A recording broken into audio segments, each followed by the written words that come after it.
Part 7, Consciousness. A human being is part of a whole, called by us the universe, a limited part in time and space. He experiences himself, his thoughts and feelings, as something separate from the rest of us, a kind of optical delusion of his consciousness. This delusion is a kind of prison for us.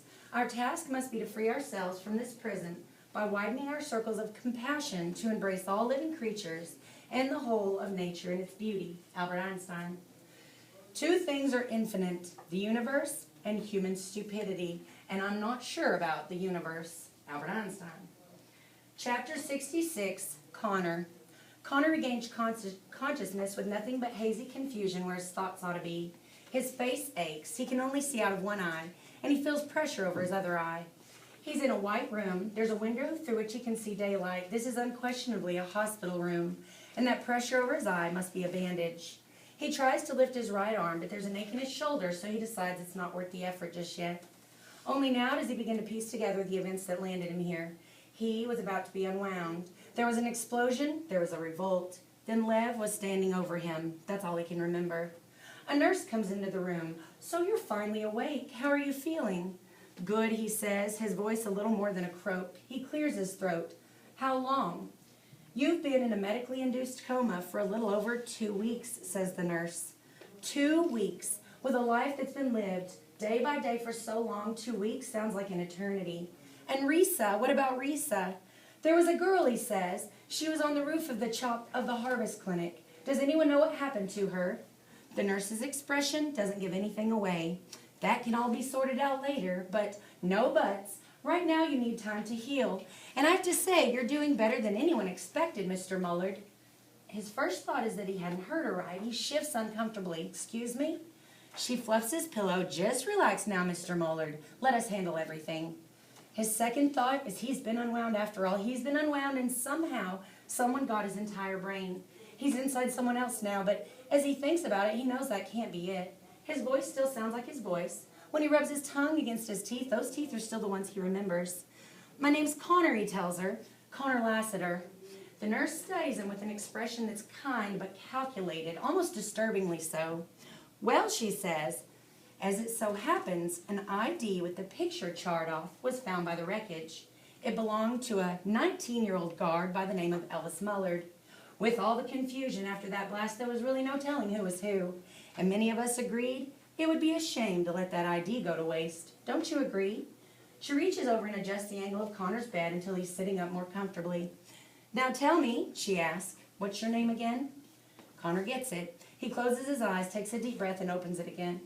"Do I have a middle name?" The nurse checks the chart. "Robert." "Then my name is E. Robert Mullard." The nurse smiles and holds out her hand to shake his. "A pleasure to meet you, Robert." As a reflex, Connor reaches out his right hand toward her and gets a dull ache in his shoulder again. "Sorry," says the nurse, "my fault." She shakes his left hand instead. "Your shoulder will feel a bit sore until the graft is completely healed." "What did you say?" The nurse sighs. "Me and my big mouth. The doctors always want to be the ones to tell you, but the cat's out of the bag now, isn't it? The bad news is we weren't able to save your arm or your right eye. The good news is, as E. Robert Mullard, you qualified for emergency transplants. I've seen the eye. Don't worry, it's a decent match. As for the arm, well, the new one's a little more muscular than your left one, but some good physical therapy can even that out in no time."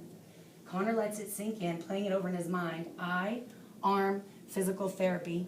"I know it's a lot to get used to," says the nurse. For the first time, Connor looks at his new hand. There are bandages patting his shoulder, and his arm's in a sling. He flexes his fingers, they flex. He twists the wrist, it twists. The fingernails need clipping, and the knuckles are thicker than his own. He runs his thumb across the pads of his fingertips. The sense of touch is as it ever was. Then he rotates his wrist a bit further and stops. He feels a wave of panic surge through him, one that resolves into a deep knot in his gut. The nurse grins as she looks at the arm. "Parts often come with their own personalities," she says. "Nothing to worry about. You must be hungry. I'll get you some lunch." "Yeah," says Connor, "lunch, that's good." She leaves him alone with the arm, his arm, an arm that bears the unmistakable tattoo of a tiger shark. Chapter 67, Risa. Risa's life as she knew it, the day the Clappers blew up the chop shop, and eventually Risa's life as she knew it ended the day the Clappers blew up the chop shop.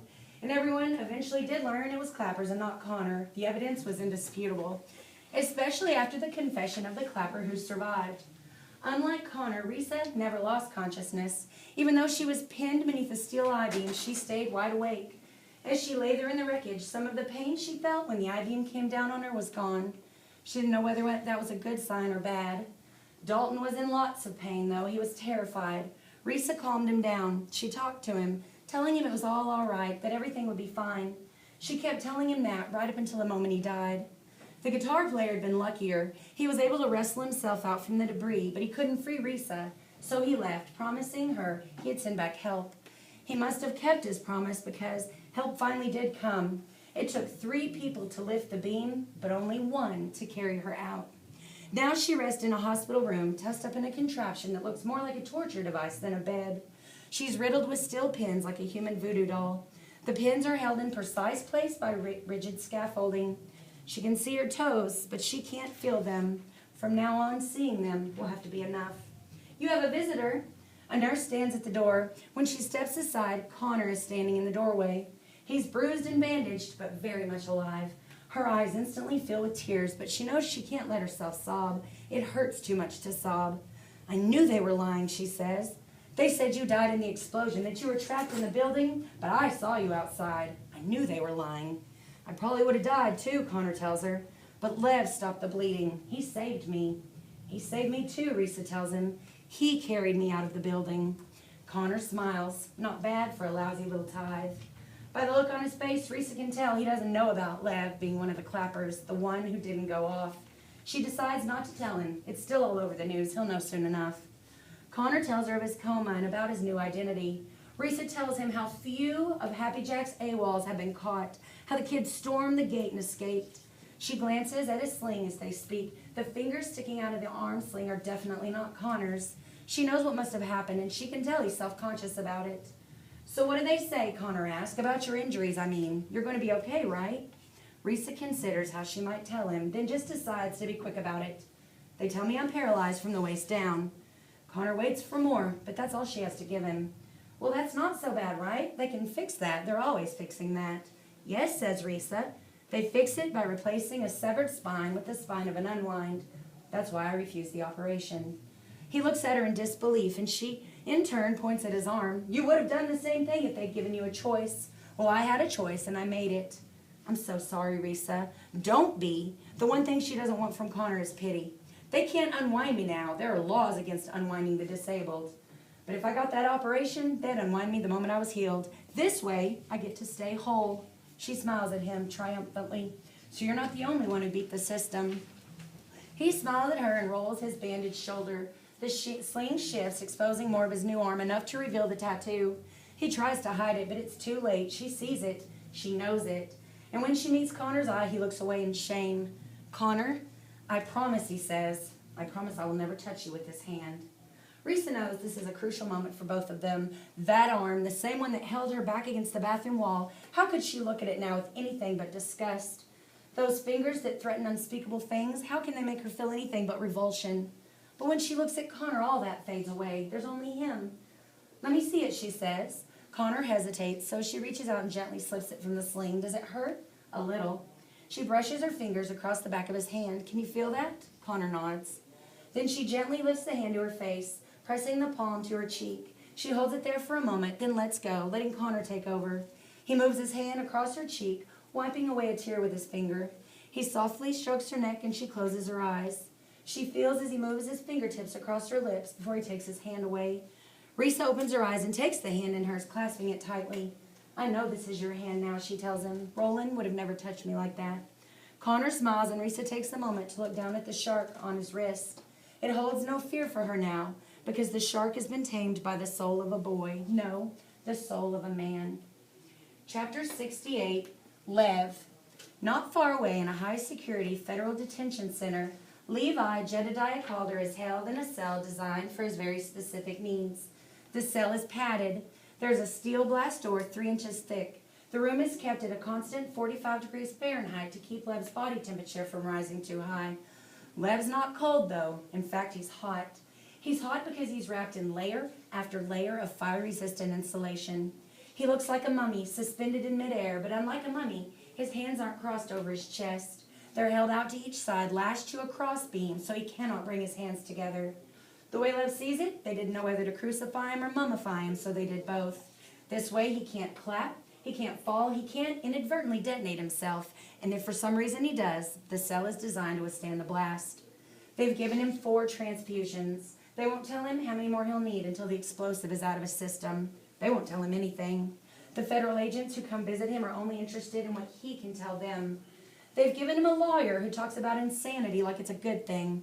Lev keeps telling them he isn't insane, although he's not even sure himself anymore. The door to his cell opens. He expects another interrogation, but his visitor is someone new. It takes a moment for Lev to recognize him, mainly because he's not wearing his modest pastor's vestments. He's in jeans and a striped button-down shirt. "Good morning, Lev." Pastor Dan. The door slams closed behind him, but it doesn't echo.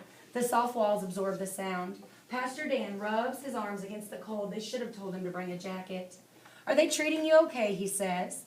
"Yeah," says Lev. "The good thing about being explosive is no one can beat you." Pastor Dan gives an obligatory chuckle, then the awkwardness takes over. He forces himself to meet Lev's eyes. "I understand they'll only keep you wrapped up like this for a few weeks, until you're out of the woods." Lev wonders which particular woods he means. Certainly his life now will be one dark forest within another, within another. Lev doesn't even know why the pastor's here, or what he hopes to prove. Should Lev be happy to see him, or should he be mad? This is the man who always told him that tithing was a holy thing from the time he was a small boy, and then told him to run from it. Is Pastor Dan here to reprimand him, to congratulate him?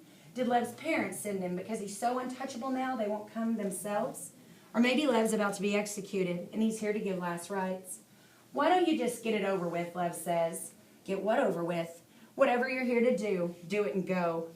There are no chairs in the room, so Pastor Dan leans back against the padded wall.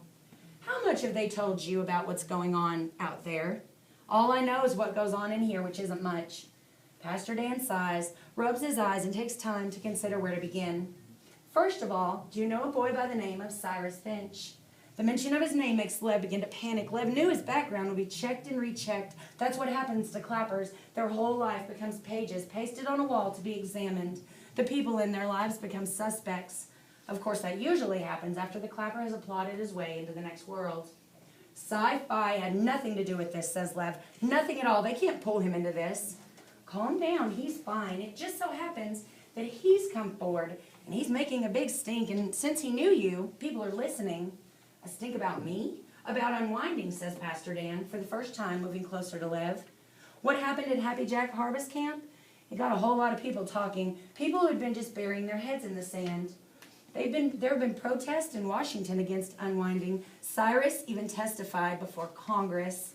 Lev tries to imagine sci-fi in front of a congressional committee, trash-talking them in pre-war sitcom umber. The thought of it makes Lev smile. It's the first time he's smiled in a long time. There's talk they might even lower the legal age of adulthood from 18 to 17. That'll save a full 1/5 of all kids marked for unwinding. "That's good," says Lev. Pastor Dan reaches into his pocket and pulls out a folded piece of paper. "I wasn't going to show you this, but I think you need to see it. I think you need to understand where things have gone." It's the cover of a magazine. Lev's on it. Lev's not just on it. Lev is the cover. It's his 7th grade baseball picture, mitt in hand, smiling at the camera. The headline reads, "Why, Lev, why?" And all the time, he's had him there alone to think and rethink his actions. It never occurred to him that the outside world might be doing the same thing. He doesn't want this attention, but now he's apparently on a first-name basis with the world. You've been on the cover of just about every magazine. He didn't need to know that. He hopes Pastor Dan doesn't have a whole collection of them in his pocket. "So what?" Lev says, trying to act as if it doesn't matter. "Clappers always make the news." Their actions make the news, the destruction they've caused, but nobody cares who a clapper is. To the public, all clappers are the same. But you're different from those others, Lev. You're the clapper who didn't clap. I wanted to. If you wanted to, you would have. But instead, you ran into the wreckage and pulled out 4 people. 3, but you would have gone back for more if you could have. Other ties, they stayed back. They protected their own precious parts. But you basically led that rescue effort because there were terribles who followed you in to bring out survivors. Lev remembers that. Even as the mob was crashing down the gate, there were dozens of unwinds going back into the wreckage with him. And Pastor Dan's right. Lev would have kept going back in, but it occurred to him that one false move would set him off and bring the rest of the chop shop down around them. So he went back out to the red carpet and sat with Risa and Connor until ambulances took them away. Then he stood in the midst of the chaos and confessed to being a clapper. He confessed over and over again to anyone willing to listen, until finally a police officer kindly offered to arrest him. The officer was afraid to even handcuff Lev for fear of detonating him, but that was all right. He had no intention of resisting arrest. What you did, Lev, it confused people. No one knows whether you're a monster or a hero.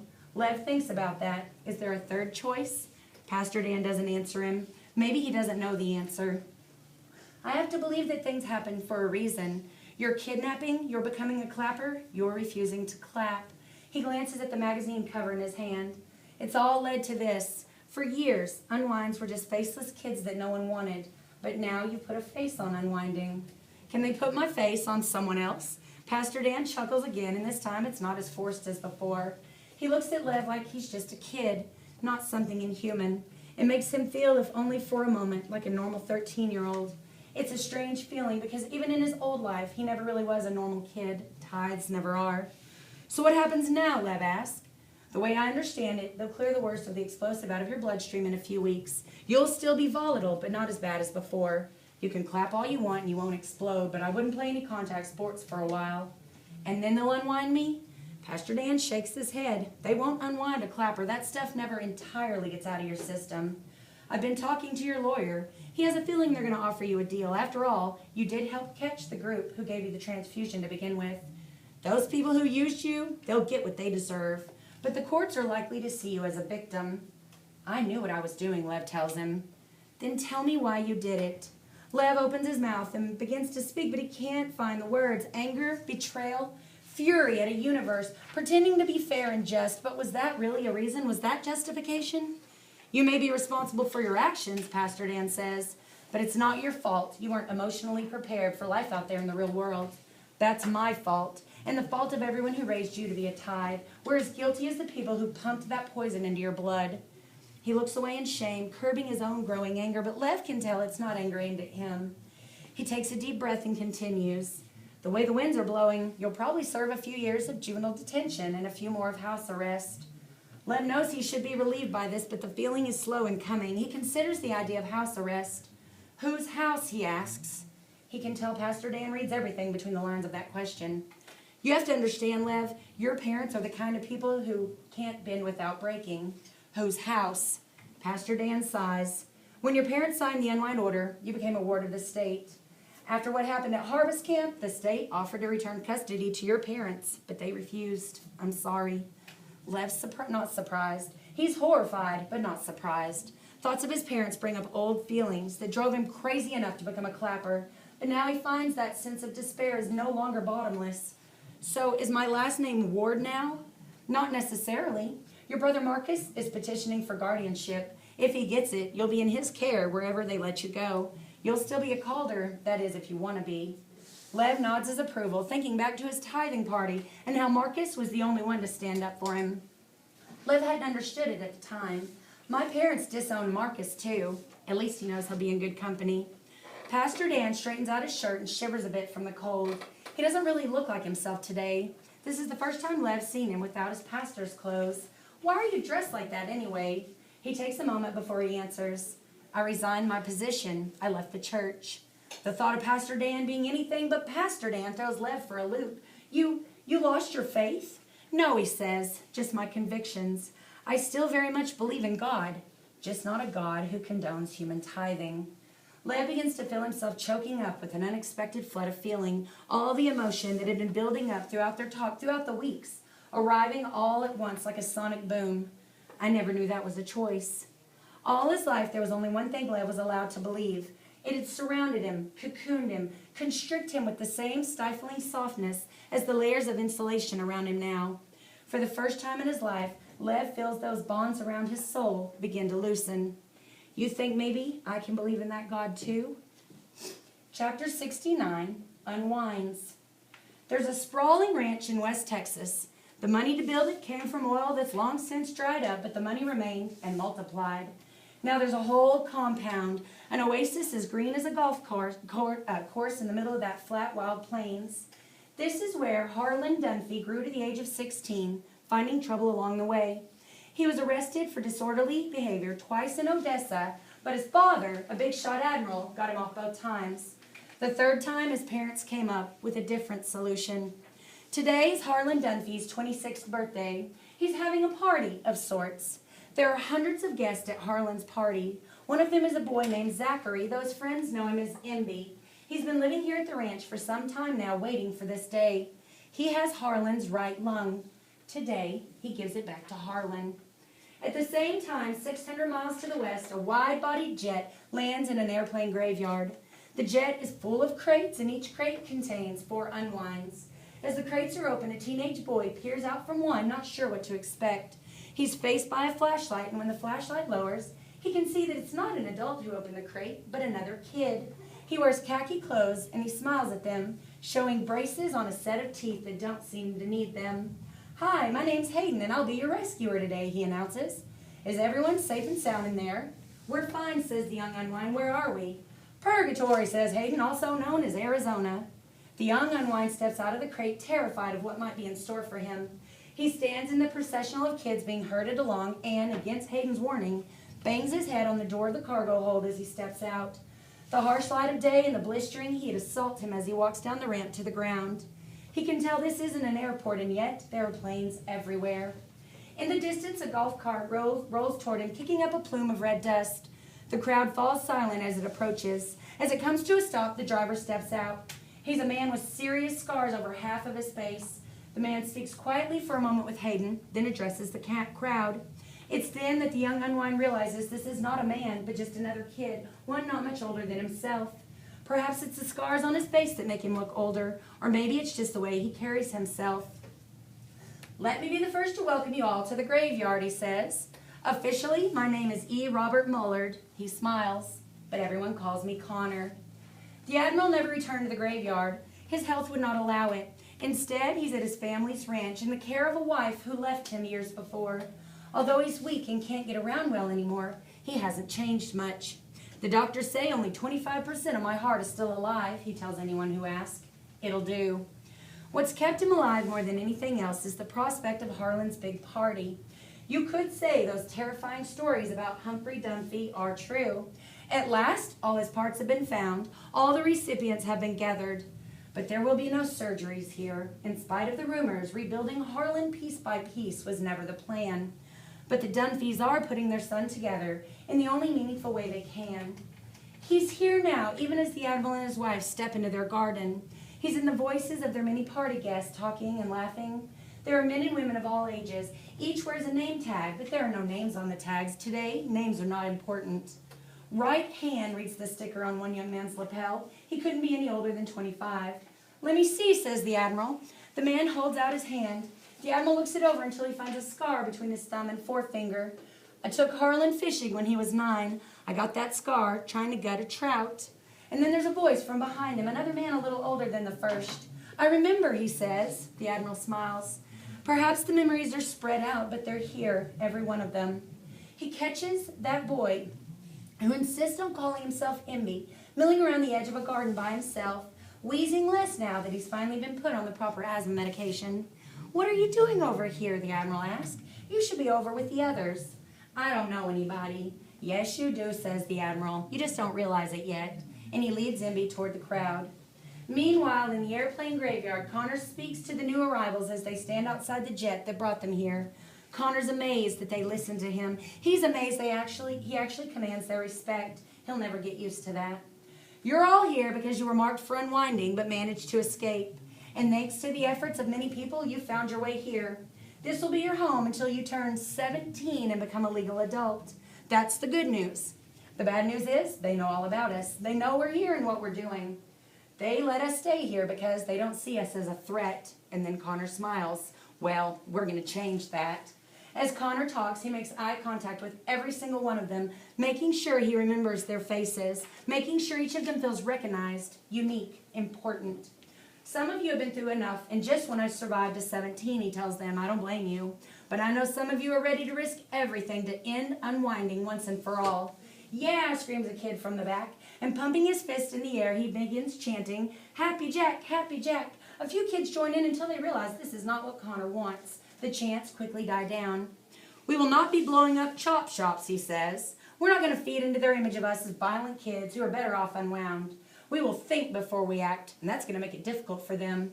We'll infiltrate harvest camps and unite unwinds across the country. We'll free kids from buses before they even arrive. We will have a voice, and we will use it. We will make ourselves heard. Now the crowd can't hold back their cheers, and this time Connor allows it. These kids have been beaten down by life, but there's an energy now in the graveyard that's beginning to feel each and every one of them. Connor remembers that feeling. He had it when he first arrived here.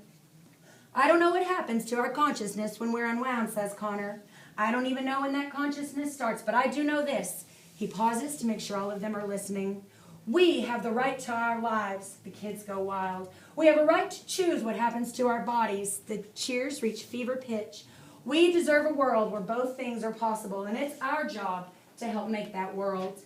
Meanwhile, the excitement is also building at the Dunphy Ranch. The buzz of conversations around the garden grows to a roar as more and more people connect.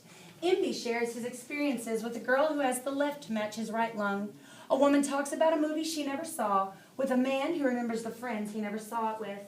And then as the Admiral and his wife watch, something amazing happens.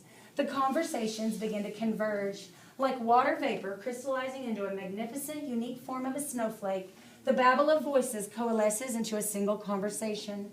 Look over there. He fell off that wall when he was 6. Yes, I remember. He had to wear a brace on the wrist for months. The wrist still hurts when it rains. He shouldn't have climbed that wall. Oh, I had to. I was being chased by a bull. I was so scared. The flowers in that field, do you smell them? They remind me of that one summer when my asthma wasn't so bad and I felt like I could do anything, and the world was just waiting for me. The Admiral grips his wife's arm. Neither can hold back their tears, not tears of sorrow, but tears of awe. If the rest of his heart were to stop right now in this moment, the Admiral would die more content than any man on earth. He looks at the crowd and says weakly, Harlan. Every eye in the garden turns toward him. A man raises his hands to his throat, touching it gently, and says in a voice that is most definitely Harlan Dunphy's, just a bit older, Dad. The Admiral's so overwhelmed by emotion he cannot speak. And so his wife looks at the man before her and the people beside her and the crowd around her, and she says, Welcome home. 600 miles away in the airplane graveyard, a girl plays a grand piano sheltered beneath the wing of a battered jet that was once Air Force One. She plays with a rare sort of joy and defiance of her wheelchair, and her sonata lifts up the spirits of the new arrivals. She smiles at them as they go by and continues to play, making it clear that this furnace of a place full of planes that cannot fly is more than it seems. It is a womb of redemption for every unwind, and for all those who fought in the Heartland War and lost, which was everybody. Connor lets Reese's music fill him as he watches the new arrivals being greeted by the thousands of kids already here. The suns begin to set, taking the edge off the heat, and the rows of jets at this time of day create pleasing patterns of shadow on the hard earth. Connor has to smile. Even in a place as harsh as this, things can be beautiful in a certain light. Connor takes it all in, the music, the voices, the desert, and the sky. He has his work cut out for him, changing the world and all, but things are already set in motion. All he has to do is keep up the momentum. And he doesn't have to do it alone. He has Risa, Hayden, and every unwind here. Connor takes a deep breath and releases it, along with all his tension. At last, he allows himself the wonderful luxury of hope. The end.